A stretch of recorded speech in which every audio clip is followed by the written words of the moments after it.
एक तरफ नून लीग के कायद नवाज शरीफ 6 साल बाद दोबारा पार्टी के सदर मुंतखब हो गए हैं, जिससे नून लीग की कमान वजीर आजम शहबाज शरीफ से नवाज शरीफ के हाथ में आ गई है। और वजीर आजम शहबाज शरीफ ने अदलिया पर शदीद तनकीद करते हुए कुछ जजेस को काली भेड़ें करार दे दिया है। तो दूसरी तरफ हुकूमत अचानक कुछ ऐसे इकदाम उठा रही है जिनकी मेरिट के साथ साथ टाइमिंग पर भी सवाल उठ रहा है। और तहरीक इंसाफ भी तनकीद कर रही है कि इन इकदाम का मकसद बानी तहरीक इंसाफ इमरान खान को फिलहाल जेल में ही रखना है। और इसके बावजूद भी तहरीक इंसाफ अदलिया से बहुत जल्द इमरान खान की रिहाई की उम्मीद लगा रही है। लेकिन हुकूमत क्यों और कैसे इमरान खान की रिहाई का रास्ता रोकने जा रही है, इस पर तफसील से बात करेंगे। लेकिन पहले बात करेंगे नून लीग की सियासत की, जिसमें आज 6 साल बाद बड़ी तब्दीली आई है। और आज 28 मई का दिन है, जिस दिन 26 साल पहले पाकिस्तान ने एटमी धमाके किए थे। और आज हुकूमत ने इस दिन छुट्टी करके मुल्क को दिन रात मेहनत करके तरक्की की राह पर डालने के अज़म का इजहार किया। और इस छुट्टी का ऐलान भी कल अचानक शाम में किया।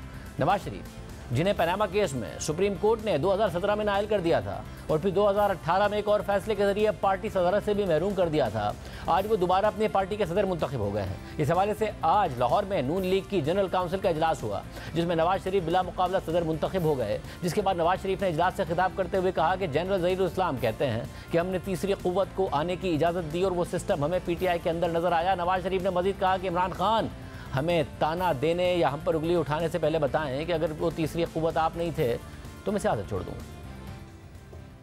लंदन गए थे जर्नैल ज़हीरुल इस्लाम, वो कहते हैं कि हमने मुख्तलिफ पार्टियों को ट्राई किया, हमने तीसरी फोर्स को अलाउ किया। वो तीसरी फोर्स हमें लगा कि शायद डिलीवर कर सकती है और वो सिस्टम हमें PTI के अंदर नजर आया। इमरान खान साहब, आप सब बातों को छोड़ें, आप हमें ताना देने से पहले या हम पर उंगली उठाने से पहले आप हमें बताएं ये तीसरी फोर्स जो है वो आप नहीं थे। बताएं, जरा बता दें आज। अगर वो आप नहीं थे तो मैं सियासत से रिटायर होकर घर चल जाने को तैयार हूं। मैं छोड़ दूंगा सियासत। मैं वादा करता हूं कि अगर वो तीसरी फोर्स का इशारा आपकी तरफ नहीं था तो मैं सियासत भी छोड़ने को तैयार हूं। वो आप थे, आप।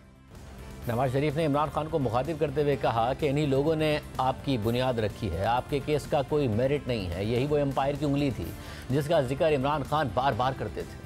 इन्हीं लोगों ने आपकी बुनियाद रखी है, आपकी सियासत की बुनियाद रखी है। हमारी हुकूमत का तख्ता भी आपने उल्टवाया इन लोगों की मदद से। जमहूरियत को पतली से भी आपने उखाड़ा। यहाँ तक उनके हौसले बुलंद हो गए थे। प्राइम मिनिस्टर हाउस के सामने धरना हो रहा है और वो कह रहे हैं कि नवाज शरीफ हम तुम्हारे गले में रस्सा डालकर खींच कर बाहर लेके आएंगे तुम्हें। किसकी वहाँ पर इतनी बड़ी बड़ी धमकियां दे रहे थे? क्या यही वो अंपायर की उंगली नहीं थी जिसके इमरान बार बार जिक्र करता है? अंपायर की उंगली, ये वही एम्पायर। इन बातों का जवाब इमरान खान साहब आप दें, कौम को दें। आपका तो कोई केस ही नहीं है। अगर आप इनका बातों का जवाब देंगे तो उसके बाद फिर आप हमसे बात करना। कोई मेरिट नहीं है आपके केस में। आप तो उन लोगों की पैदावार हैं और 2018 के इलेक्शन में जो हुआ था उसके भी आप जिम्मेदार हैं। इन लोगों के साथ साथ आप जिम्मेदार हैं। आज 28 मई है, हम तो 28 मई वाले हैं, हम 9 मई वाले नहीं हैं।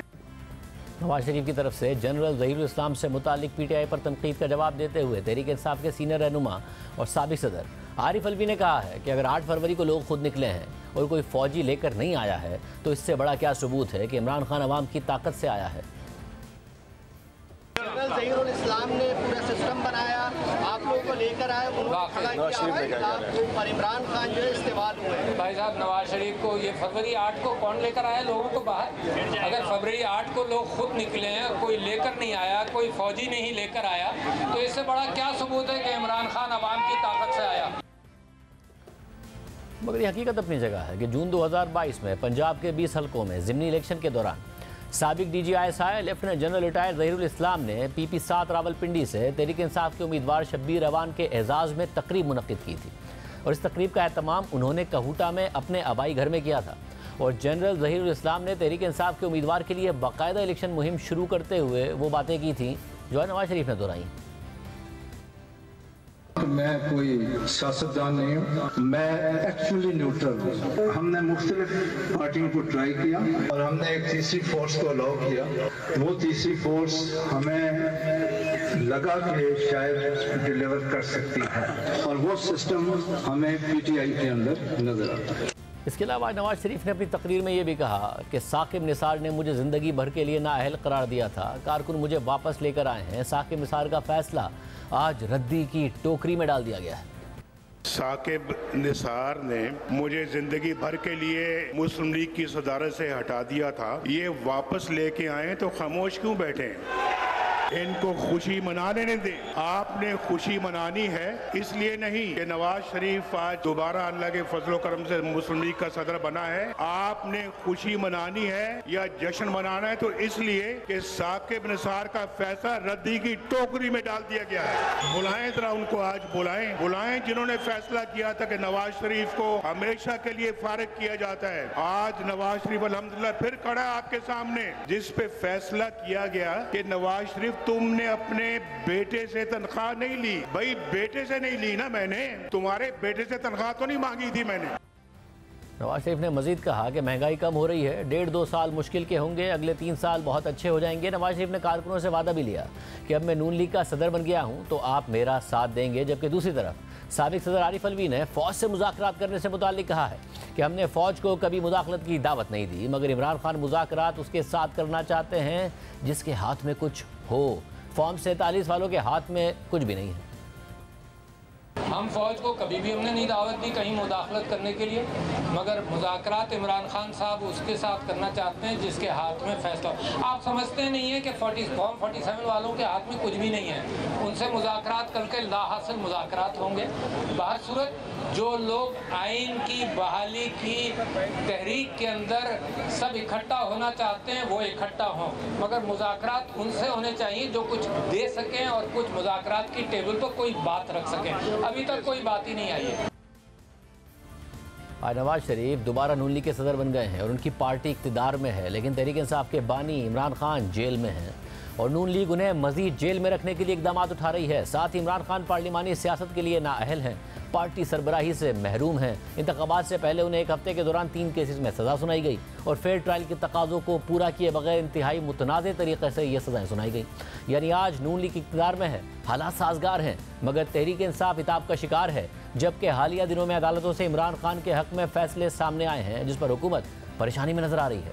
इमरान खान को जिन 3 केसेस में इलेक्शन से पहले सज़ा सुनाई गई थी उनमें से तोशा खाना केस में इस्लामाबाद हाई कोर्ट से सज़ा पहले ही मुअत्तल हो चुकी है, जबकि इद्दत केस में अपील पर कल सेशन अदालत से फैसला मुतवक्के है और इस्लामाबाद हाई कोर्ट में साइफर केस भी हतमी मरहले में दाखिल हो चुका है। जबकि एक और अहम केस 190 मिलियन पाउंड स्कैंडल का है जो अभी ट्रायल के मरहले में है, मगर इस्लामाबाद हाई कोर्ट ने इमरान खान को इस केस में जमानत दे रखी है। इस बुनियाद पर तहरीक इंसाफ उम्मीद कर रही है कि इमरान खान इसी महीने बाहर आ जाएंगे, मगर दूसरी तरफ हुकूमत इन केसेस में रिलीफ के बावजूद भी इमरान खान को जेल में ही रखने के मूड में नजर आ रही है, जिसके लिए बज़ाहिर जवाबी हिकमत अमली तैयार कर ली गई है और एक दफ़ा फिर नैब को इस्तेमाल किया जा रहा है। कुछ दिन पहले यानी इसी माह की 17 तारीख को नैब ने इमरान खान के खिलाफ तोशा खाना का एक और केस तैयार कर लिया था और फिर कल रात को खबर सामने आई है कि कायम मकाम सदर यूसुफ रजा गिलानी ने 2 ऑर्डिनेंसेस जारी कर दिए हैं, जिनमें से एक नैब से मुताल्लिक है। और इस नए नैब ऑर्डिनेंस में सबसे अहम बात यह है कि इसके जरिए नैब की हिरासत में मुलजिम के रिमांड का दौरानिया 14 दिन से बढ़ाकर 40 दिन कर दिया गया है, जबकि बदनीयती पर मबनी केस बनाने पर नैब अफसर की सजा 5 साल से कम करके 2 साल कर दी गई है। यानी अगर तोशा खाना के नए केस में नैब इमरान खान को गिरफ्तार कर लेती है तो एहतसाब अदालत से 40 दिन का रिमांड हासिल कर सकती है और इस दौरान इमरान खान को जमानत भी नहीं मिल सकती। नैब के नए ऑर्डिनेंस पर खुद नून लीग के रहनुमा ख्वाजा साद रफीक भी तनकीद कर रहे हैं। ख्वाजा साद रफीक की एक्स पर पोस्ट के मुताबिक नैब का कानून एक आमिर का बनाया हुआ काला कानून है। मुख्तलिफ फौजी, सिविल और जुडिशल डिक्टेटर्स ने इसे शर्मनाक सियासी मकासद के लिए इस्तेमाल किया। बहुत से बेगुनाहों को इसका शिकार बनना पड़ा। इस ब्लैक लॉ की हिमायत नहीं की जा सकती। 14 रोज़ा जिस्मानी रिमांड को 40 दिन का करने का कानून अफसोसनाक है, इसे वापस लिया जाए। मुश्तबा कानून साजी हमेशा नामुनासिब रहती है, जबकि नून लीग के इत्तेहादी MQM ने भी नैब ऑर्डिनेंस को नामुनासिब करार दे दिया है और ख़ुद नून लीग माजी में नैब को काला कानून करार देती रही है। इसे बदलने की ज़रूरत और अहमियत पर जोर देती रही है। उसने अब खुद ही इस कानून को मज़ीद सख्त कर दिया है, जिससे नून लीग पर नैब को दोबारा सियासी इंजीनियरिंग के लिए इस्तेमाल करने का इल्ज़ाम लग रहा है। और ये सारी पेशरफ इस लिहाज से भी अहम है क्योंकि कुछ अरसे से हुकूमत और इस्टेब्लिशमेंट की अदलिया से टकराव की सूरत हाल वाज़ेह नज़र आ रही है। हुकूमत कुछ जजेस को इमरान खान का हामी करार देते हुए उन पर तनकीद कर रही है कि वो इमरान खान को रिलीफ दे रहे हैं। वज़ीर आज़म शहबाज शरीफ जो उमूमन बहुत मोहतात रवैया अख्तियार करते हैं, आज उन्होंने भी जनरल काउंसिल इजलास से खिताब करते हुए बाकायदा अदलिया को निशाना बनाया, कुछ जजेस की तरफ इशारा करते हुए उन्हें काली भेड़ें करार दिया और इमरान खान के हवाले से जजेस को मुखातिब करके ये भी कहा कि नवाज शरीफ के ज़माने में तो कई साल ज़मानतें नहीं होती थीं, आज दिन रात ये मशवरे होते हैं कि किस तरह इसकी ज़मानत पर रिहा करके इसके तमाम जराइम ख़त्म कर दिए जाएँ। मैं ये कहता हूँ अदलिया से, अदालत उज़्मा से अगर पाकिस्तान के अंदर तरक्की और खुशहाली दोबारा वापस ना आई तो ना फिर कोई जज होगा, ना कोई सियासतदान होगा, ना कोई और होगा। क्या आप ये चाहते हैं? मुझे यकीन है कि ये जजेस इनमें से अक्सरियत ऐसी है जो कि पाकिस्तानी है, पाकिस्तानी सोच रखती है, पाकिस्तान की तरक्की और खुशहाली के लिए पूरी तरह मुत्तफिक है, मगर चंद काली भेड़े जो इमरान नियाजी के लिए तुले हुए हैं कि उसके तमाम 190 मिलियन पाउंड वो नवाज शरीफ ने, शहबाज शरीफ ने चोरी नहीं किए, वो इमरान नियाजी ने चोरी किए। खाना काबा की घड़ी का वो करोड़ों रुपए की घड़ी वो इमरान नियाजी ने चोरी की, उसने बाजार में बेची, वो मुस्लिम लीग नून ने नहीं बेची। वो जमीन जो दूसरों से ली वो मुस्लिम लीग के लोगों ने नहीं ली, वो इमरान नियाजी ने ली। आज मैं इन जजेस की खिदमत में ये बात